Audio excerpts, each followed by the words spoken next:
అందరికీ నమస్కారం. జై భీమ్, లాల్ సలాం, మీర్ సలాం, హరా సలాం, సత్రంగికా సలాం. ఇంతమందిని ఉంటేనే సమాజంలో అది దాని విశిష్టత ఉంటుంది. ఇక్కడ పెట్టినటువంటి పోస్టర్లో చనిపోయారని చెప్తున్నటువంటి వాళ్ళందరూ కూడా మనం కోల్పోయినటువంటి ఈ 10 సంవత్సరాల్లో మనం కోల్పోయినటువంటి అడవులకి ప్రతీకలు. ఆ అడవుల్ని రక్షించుకోవడంలో తమ ప్రాణాలని అడ్డుగా పెట్టినటువంటి మనలాంటి సామాన్య ప్రజలు. ఎందుకని చెప్పి ఆ అడవుల్ని మనము మాట్లాడాల్సి వస్తుంది.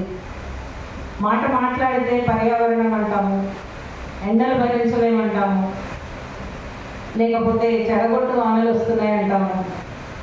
పర్యావరణం ముఖ్యమని మనకు అర్థమవుతుంది, కానీ ఎక్కువ వానలు తక్కువ వానలు అక్కడే చర్చ అయిపోతూ ఉంటుంది సామాన్యమైనటువంటి జీవితంలో. కానీ ఈ 10 ఏళ్ల కాలంలో ప్రపంచంలో మన స్థాయి పర్యావరణం గురించి, అడవుల రక్షణలో మన స్థాయి ఎక్కడికి దిగిపోయింది, ఏ నెంబర్ వచ్చింది మనకి అంటే 180 దేశాలలో మొత్తము ఎవరి స్థాయి ఎంత, ఎవరి నెంబర్ ఎంత అని చూస్తే మనది 180వ నెంబర్. అంటే అన్ని దేశాల కంటే కూడా మనదే చివరిలో ఉన్నది.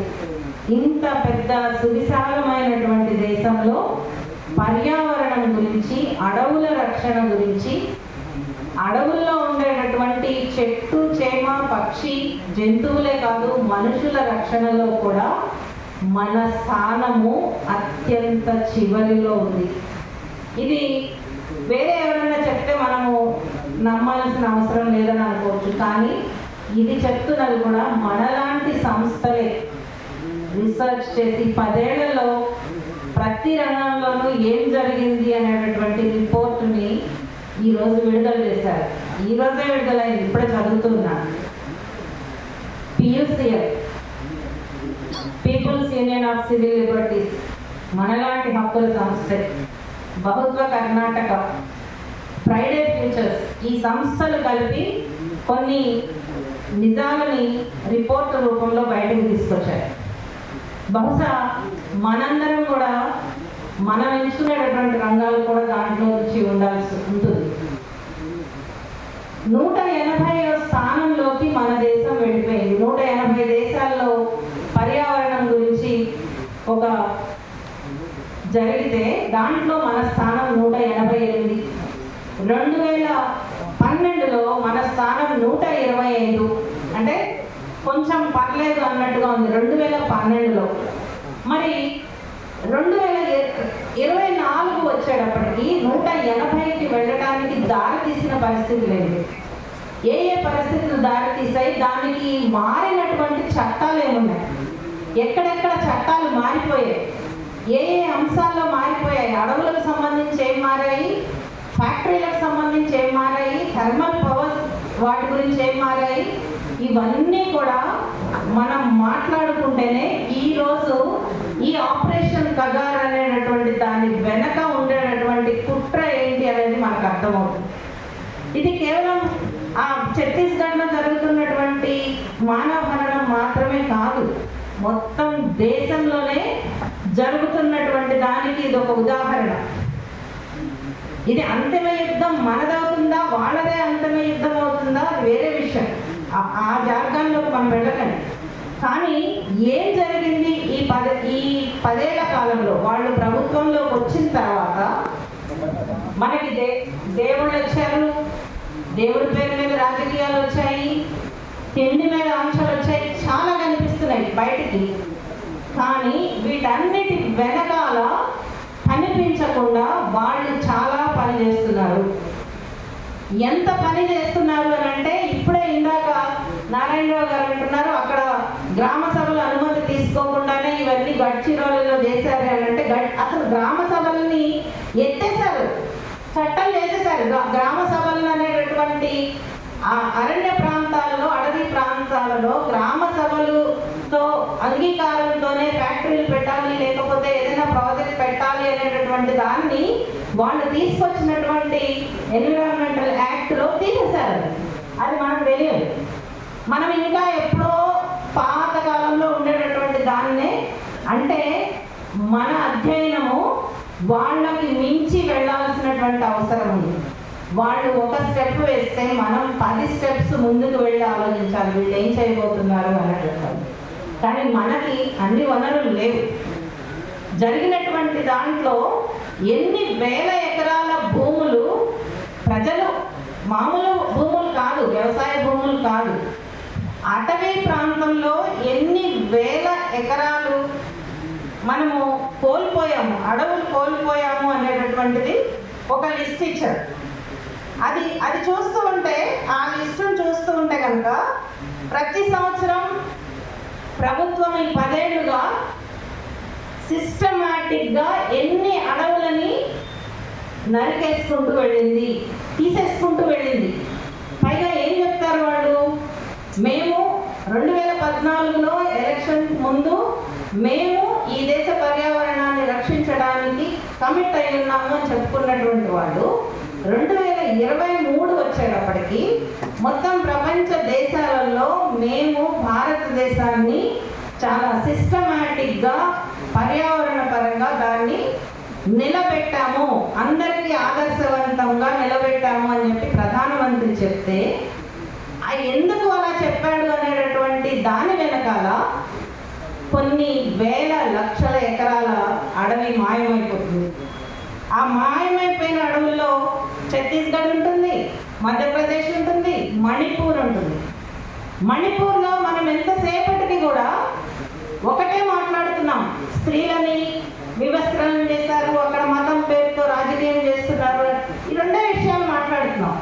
కానీ చాలా తెలివిగా ఆ 2 విషయాలని ముందు పెట్టి అసలు విషయాన్ని బయటికి రాకుండా చేసింది ఏంటంటే, అక్కడ మాయమైపోతున్నటువంటి అడవి మాయమైపోవటము అని అంటే ఆ ప్రాంతం మీద, ఆ ప్రాంతంలో ఉండేటటువంటి వాళ్ళకి హక్కులు కోల్పోవటమే కాదు, మన దేశ వనరులు కూడా ఎక్కడికో ప్రయాణం అవుతున్నాయని అర్థం. అంటే ఇన్ని సంవత్సరాల్లో ప్రధానమంత్రి చేసినటువంటి పర్యటనల్లో మనం చూడవలసింది, ఆయన ఏ కోట్ వేసుకున్నాడు, ఏ డ్రెస్ వేసుకున్నాడు, ఏమి చెత్త వాగాడు అనేటటువంటి దాని మీద పెట్టాల్సిన అవసరం లేదు.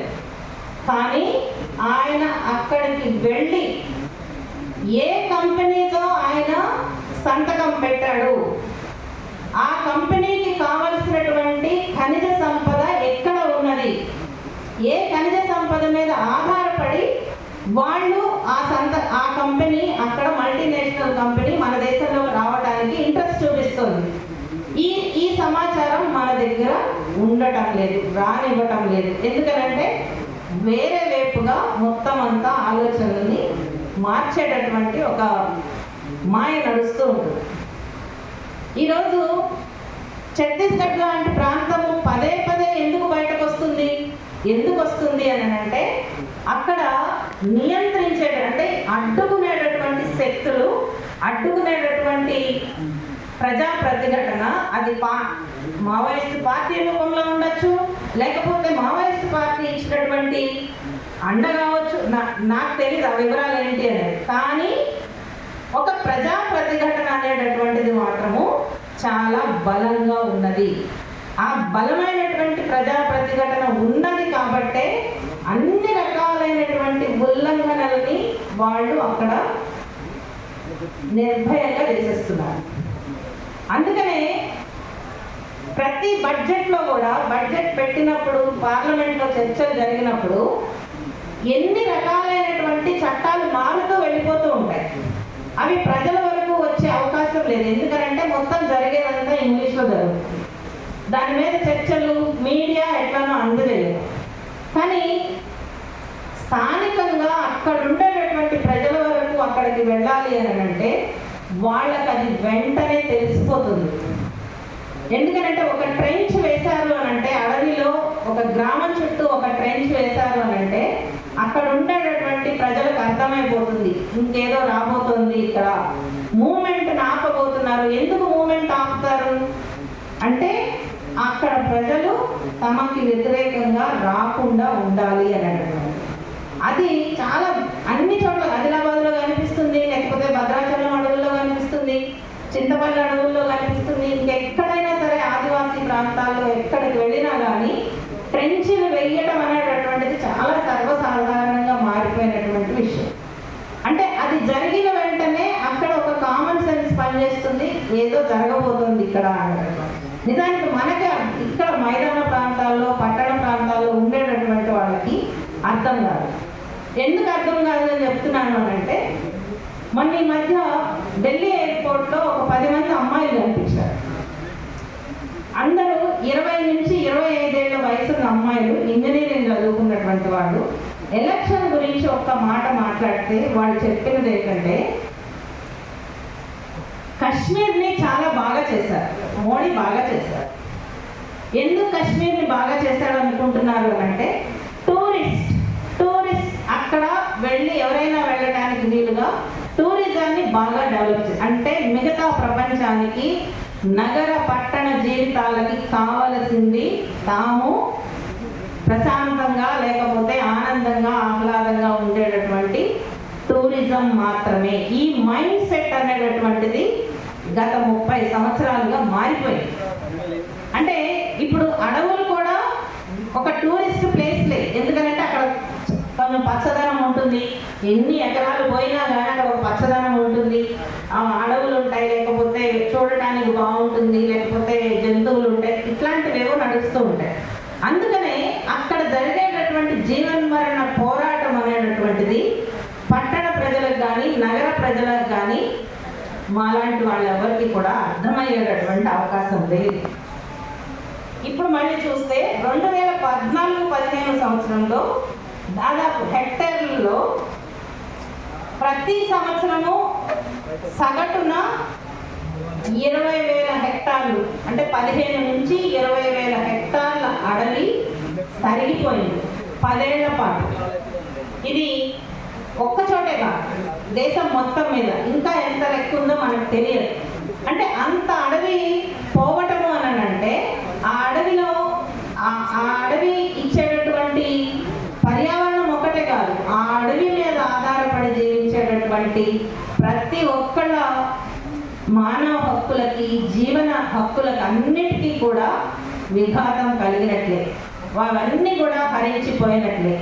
ఎక్కడైతే నిలబడతారో, ఎక్కడైతే ప్రశ్నిస్తారో, ఎక్కడైతే ముందుకు వస్తారో, ఎంతో కొంత ఆ ముందుకు రావటం అనేది ఉంటుందో, బలమైనటువంటి ప్రతిఘటన ఎక్కడైతే ఉంటుందో అక్కడ సామాన్యమైనటువంటి ప్రజల మీదకి ఇలా సవాలుగా తేలుతారు. ఇది జరుగుతున్నది. ఈ వెనకాల జరుగుతున్నటువంటి దానిని మనం ప్రశ్నించవలసింది. ఈ రోజు ఇక్కడ 120 మంది చనిపోయారు అంటే రోజుకి ఒకళ్ళ చొప్పున ఈ 4 నెలలుగా చనిపోయారు అని అనుకుంటే కనుక మనం మాట్లాడవలసింది కేవలం ఈ 120 మంది గురించి మాత్రమేనా? ఈ 120 మందితో పాటు ఈ 120 మంది ఎవరికైతే ఏ అడవికైతే ప్రతీకలుగా నిలబడ్డారో ఆ అడవి గురించి మాట్లాడాలి. ఆ అడవి లోపల ఉండేటటువంటి ఖనిజం గురించి మాట్లాడాలి. ఆ ఖనిజం ఇచ్చేటటువంటి ఉపయోగము మన దేశానికి ఎందున్నది, దాన్ని తీయటం ద్వారా మల్టీనేషనల్ కంపెనీలకు వెళ్ళేటటువంటి ఆదాయం ఎంత వెళుతుంది, దాన్ని కొమ్ము కాసేటటువంటి రాజకీయ పార్టీలకు ఎంత వెళుతుంది అనేది మాట్లాడాలి. ఎందుకు అనంటే ఎవరైతే ఈ ఛత్తీస్గఢ్లో 120 మంది చావులకి కారణమయ్యారో వాళ్ళు హోర్డింగుల మీద మేము ఆదివాసీ జీవనానికి ఆదివాసీ నవ్వులకి మేము ప్రతిజ్ఞ చేస్తున్నామని చెప్పి పెడతారు. మీరు కావాలంటే మాసప్ ట్యాంక్ దగ్గరికి వెళ్ళి చూడండి. NMDC అనే ఒక సంస్థ ఉంటుంది, మినరల్ డెవలప్మెంట్ కార్పొరేషన్. వాళ్ళు పెద్ద పెద్ద పోస్టర్స్ పెడతారు. ఏంటి అక్కడ ఆదివాసీ జీవితాల కోసమే మేము పనిచేస్తున్నాము అని చెప్తారు. అంటే ఆ వాటి వెనకాల కొల్లగొట్టేటటువంటి ధనం అపారమైనటువంటి, ఎంత అపారం అంటే మనం ఊహించలేనంత అపారమైనటువంటి ధనాన్ని అక్కడ వాళ్ళు కొల్లగొడుతున్నారు. అందుకనే అక్కడ ఉండేటటువంటి కంపెనీలు ఎవరైతే ఈ ఛత్తీస్గఢ్ ప్రాంతంలో ఆ కంపెనీలను తీసుకోవాలని చూశారో, ఎవరైతే డెవలప్మెంట్ దాంట్లోకి వచ్చారో వాళ్ళే ఎలక్ట్రల్ బాండ్స్ పేరు మీద బీజేపీకి కోట్లాది రూపాయలు పంపించారు. మనకి లింక్ అక్కడ అర్థమవుతుంది. ఈరోజు కేవలం జరిగింది మానవ హక్కుల ఉల్లంఘన మాత్రమే కాదు, మొత్తం దేశ సంపదకు సంబంధించినటువంటి, పర్యావరణానికి సంబంధించినటువంటి అతి పెద్ద కుట్ర ఈ చావుల వెనకాల ఉంది. ఆ కుట్రని బయటకు తీయాలి అని అంటే మనం మన స్థాయిలో ఏం చేయగలుగుతాము అనేటటువంటిది ఆలోచించాలని నేను అనుకుంటున్నాను. ఎందుకనంటే ఒక్కడుగా చేయలేదు, కానీ చెయ్యాలి అని అనుకుంటే కనుక మనం మీటింగులకు వస్తాం, మీటింగులకు వచ్చినప్పుడు బాగుంటుంది, కానీ మనం మన సమూహంలోకి వెళ్ళినప్పుడు, మన సమూహంలో ఇది అర్థమయ్యేటట్టు మాట్లాడేటట్టు చేసినప్పుడు పరిస్థితి ఏంటి, నిర్బంధం ఎట్లా వస్తుందనే భయం ఒకటి ఉంటుంది. అక్కడే మనం ఆలోచించుకోవాలి. అంటే నిర్బంధానికి భయపడమని నేను చెప్పట్లేదు, కానీ నిర్బంధాన్ని ఎదుర్కొంటూనే ఈ సంస్థలు కూడా బయటకు తీసుకొచ్చారు. కాబట్టి ఆ రకమైనటువంటి దాంట్లో మనము వెళ్ళాల్సినటువంటి అవసరం ఉంది. ప్రతిఘటన, విమర్శ లేకపోతే చర్చించడము ఇది కేవలం కొన్ని రూపాలకు మాత్రమే పరిమితం అని చెప్పి నేను అనుకోవటం లేదు. ఒక నిరసన ప్రదర్శన చేయడమో, లేకపోతే ఒక ప్రెస్ స్టేట్మెంట్ ఇవ్వడమో, లేకపోతే ఒక మీటింగ్ పెట్టడం ద్వారా మాత్రమే మన వాయిస్ బయటకు వస్తుందని నేను అనుకుంటున్నాను. మనకి బయటకు రావడానికి చాలా రకాలైనటువంటి మార్గాలు ఉన్నాయి. ఆ మార్గాల్ని మనమే అన్వేషించుకోవాలి. ఆ అన్వేషించుకునేటటువంటి దాంట్లో ఖచ్చితంగా మా వ్యక్తిగతమైనటువంటి స్థాయిని కాదు, కానీ మేము పనిచేసేటటువంటి సమూహాలతో ఈ విషయాలను పంచుకోవడం ద్వారా చనిపోయినటువంటి వీళ్ళందరికీ కూడా ఒక జోహార్లు అర్పించగలుగుతాము, వాళ్ళ మరణానికి ఒక విలువనివ్వగలుగుతాము అని చెప్పి వాళ్ళ మరణం ఒక వృధా కాదు, ఒక విలువ ఉంటుంది అనేటటువంటి దాన్ని గుర్తు చేస్తూ ధన్యవాదాలు.